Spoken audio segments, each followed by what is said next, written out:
Қайырлы күн достар, сіздермен Айдана, менің каналыма қош келіпсіздер. Бүгін өте жұмсақ әрі дәмді болып шығатын булочка жасайтын боламыз. Алдымен менің каналыма тіркеліп, осы видеоны соңына дейін қараңыздар. Бізге қажет заттар: ыдысымызға жылы сүтімізді қосамыз, оған бір жұмыртқамызды қосып, екеуін араластырып аламыз.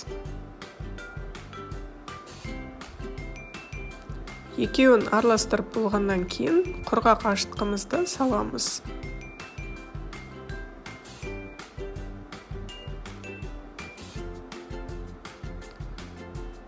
2 ас қасықпен қант және де 2 ас қасықпен сұйық май қосатын боламыз.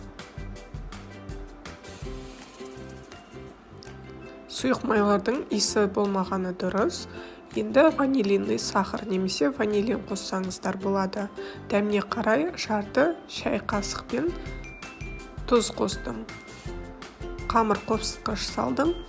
Барлығын араластырамыз. Енді бөлме температурасындағы сармайымыздан кішкентай қасықпен 1 қасық саламыз.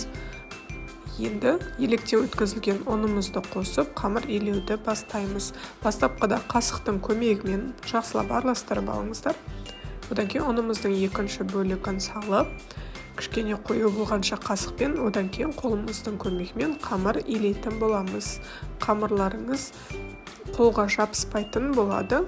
Илеп болғаннан кейін бетін жауып, 1 сағатқа ашығанша қалдырыңыздар. Ол аралықта крем дайындайтын боламыз.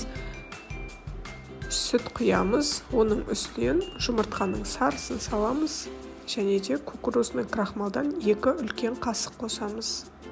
Кукурузный крахмал немесе картоп крахмалында қолдансаңыздар болады. Оның үстінен 2 үлкен қасықпен қант саламыз. Қантымызды салып болғаннан кейін ванилинный сахар. Бұл қалауларыңызша қоспасаңыздар да болады. Барлығын біркелкі етіп араластырып аламыз және де газға бір қайнатып аласыздар. Осылай қою болып шығуы қажет. Енді осы аралықта біздің қамырымыз ашыды. Қамырымызды алып, ыдысымыздан өте оңай алынады. 4 бұрышты формаға келтіріп жайып аласыздар. 4 бұрышты болғаны дұрыс. Сол кезде сіздер теңдей бөлікке бөлесіздер. Яғни бізде 12 булочка шығуы қажет. 12 бөлікке бөліп шығасыздар.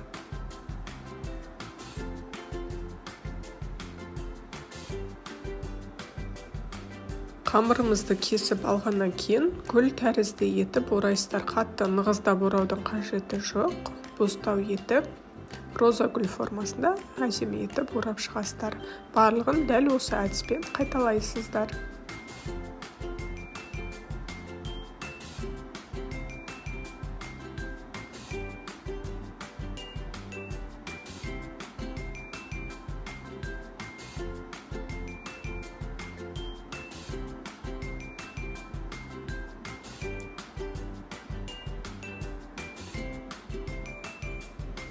Булочкаларымызды орап болғаннан кейін пергамент қағазымыздың үстіне бір-бірден қойып шығамыз.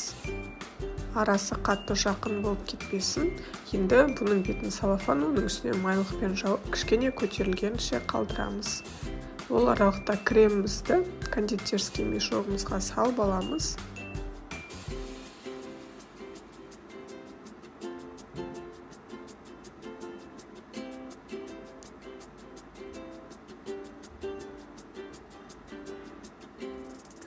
Креміміз дайын. Қазір бұны булочкамыздың бетіне қолданатын боламыз. Булочкаларымыз көтерілді, бетін ашамыз және барлық жеріне жұмыртқаның сарысын жағып шығатын боламыз.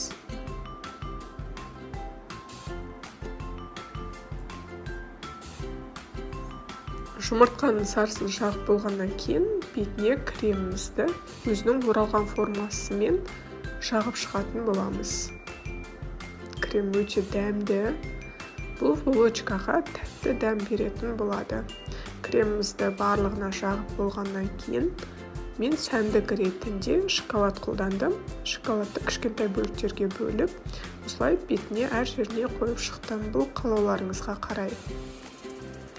Шоколадтарымызды қойып болғаннан кейін қызып тұрған 180 градус пеште булочкаларымызды қызарғанша пісіріп аламыз.